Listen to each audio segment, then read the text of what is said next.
LaGrave friends, where does our help come from? Our help is in the name of the Lord, the maker of heaven and earth. Our help is in Jesus Christ, who is the same yesterday, today, and forever. One of the things I'm noticing in this time of pandemic is that we seem to be caring well for one another, caring more for one another. It seems that though we're isolated from each other, there is a sense in which we are in this together. We're realizing that we're on this journey together. Perhaps there is a greater sense for some reason of we over me. From the many folks who get out on their balconies in New York City to bang their pans or clap their hands in support of first responders or healthcare workers, to young siblings who stand outside of the windows of some nursing homes and play tic-tac-toe on whiteboards in order to give entertainment to those isolated inside. We seem to be realizing that we are all on this wilderness journey together. And there's a stronger sense for all of us that we is more important than me. Well, in the Bible, at the end of wilderness journeys, or at the end of someone going through a difficult time, there is often at the end a naming. For example, Jacob wrestles with God and he names that place Peniel, which means the face of God.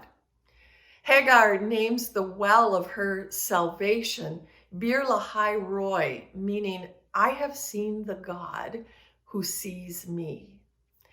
And I like this idea of naming this wilderness experience we're on. I don't have any strong ideas about what that name would be because we're not through it yet. We're not to the end yet. But my hope is that in naming this experience, it would reflect in some way God's great gift to us of we. Romans 12 verse 15 calls us to rejoice with those who rejoice and mourn with those who mourn. And so my prayer for us today is that God would continue to grow in us a very strong sense of we.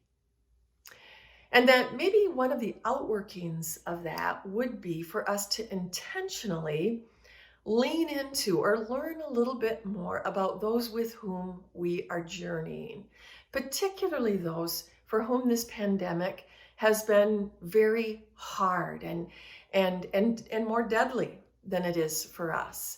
For example, the Navajo people or our Spanish-speaking or African-American neighbors.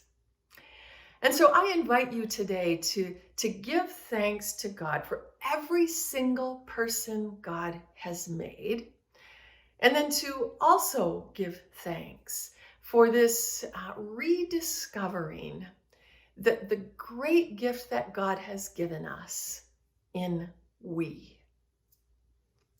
So friends, may the peace of Christ go with you wherever you are. May he guide you through the wilderness and protect you in the storm. May he fill you with thanksgiving for the wonders he is showing you. And may he bring us all home rejoicing, face to face, once again. The peace of Christ be with you.